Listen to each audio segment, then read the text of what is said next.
Let me share a story. There was a student with 8-point CGPA, varied internships, and 7 interview calls, and yet no placement. He had everything on his CV, but nothing in hands.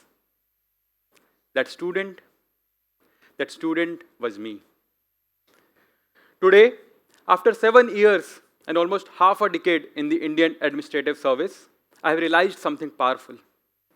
I have realized that the reason for those rejections was not knowledge. I had the knowledge. I knew the law. I was having command over the black letter of law. And yet, success demands something more.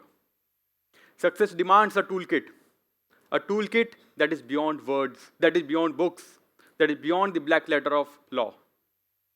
A toolkit that comprises of your way of thinking, your skill set, your attitude. Because your aptitude may define your latitude, but it is your attitude that defines your altitude. So to move high, to move up, one needs to develop an attitude of lighthouse leadership, calculated courage, empathetic communication, and smart hard work. Now, these are not just empty concepts or abstract concepts. These are powerful tools that have helped me transition from a student to a working professional. And they can equip anyone, whether you're a student dealing with school projects or a professional dealing with work-life balance. The central point being, don't limit yourself to the black letter of law or the technical know-how. Go beyond it. Let's start with Lighthouse leadership. A leadership that inspires.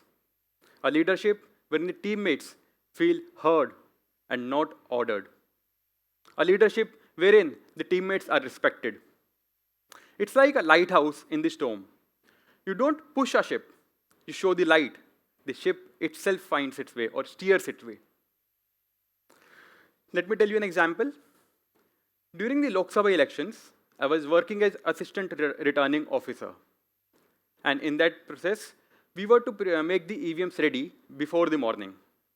Now the team was set, everything was done, we were ready, and we were working with the EVMs. Then suddenly, a storm came, and electricity went off.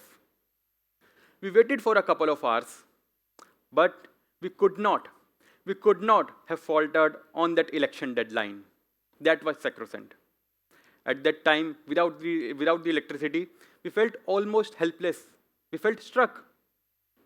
At that time, I called 2 of my trusted teammates, sat with them, lit a candle, and started working on the machine. Seeing me in action, seeing their boss in action, the team got inspired, and they came and started working. And we were able to complete this work well within that schedule. The lesson. Leading by example gets you respect and gets the work done in a much better way than simple orders.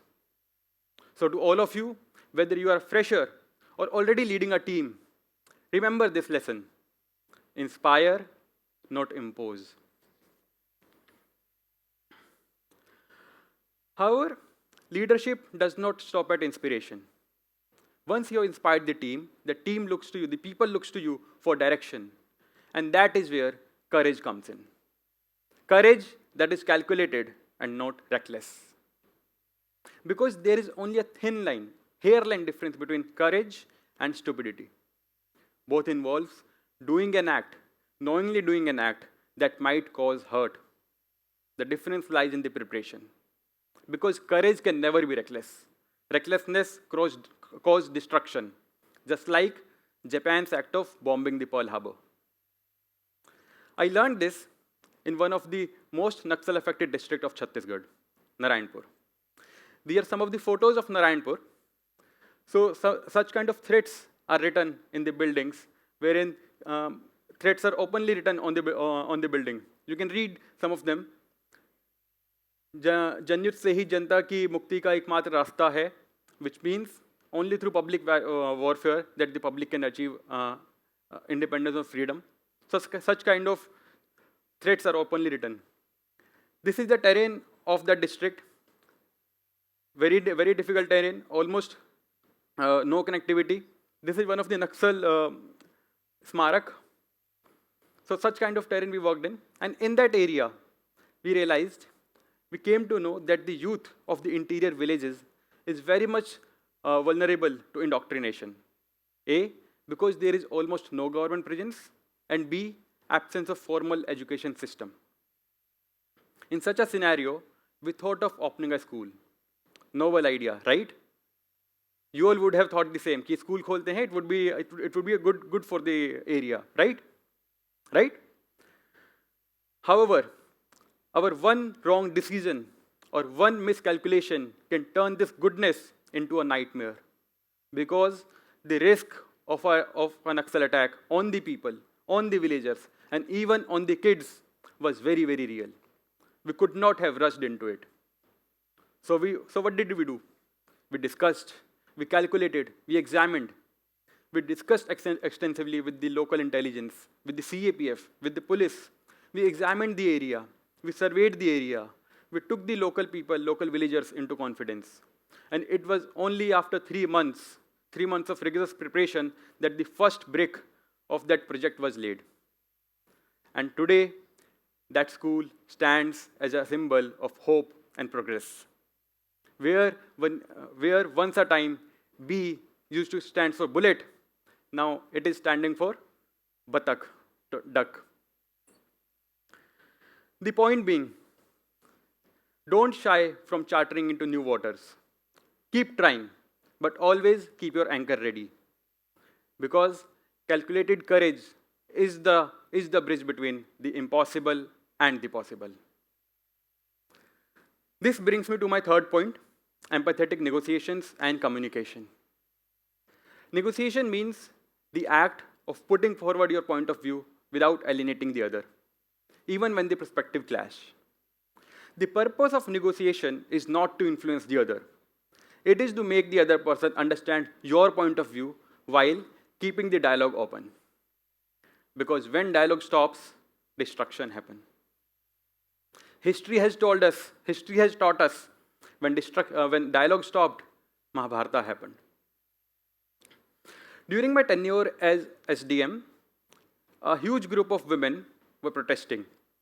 They had blocked an entire area. Their demand, they wanted the road to be built.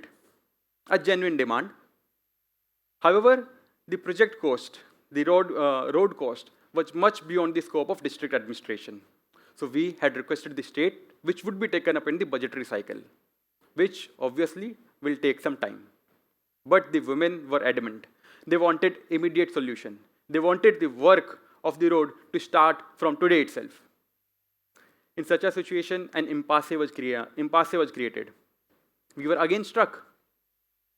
In that scenario, the lessons from the law school, the untold lessons from the law schools helped us. Lessons about balancing the conflicting interest. We engaged with those women empathetically. We listened to them. We expressed our concern, and then we put forward our constraints. The women understood. And then, through the help of a local CSR, we started the repair work of the road. Women who were once protesting against us were now our supporting hands in the construction of the road. The point being, negotiation is not about winning argument. Negotiation is about winning hearts. Because it is through negotiation that you can turn conflicts into collaboration. Smart hard work.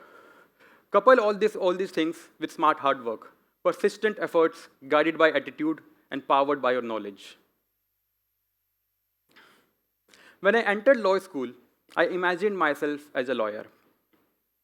In the civil services, I saw myself as an administrator. But today, now, I have realized that the true identity lies in being a learner, extending the spirit of the law into the field through experiences. So to all of you out there, don't limit yourself to the black letter of law.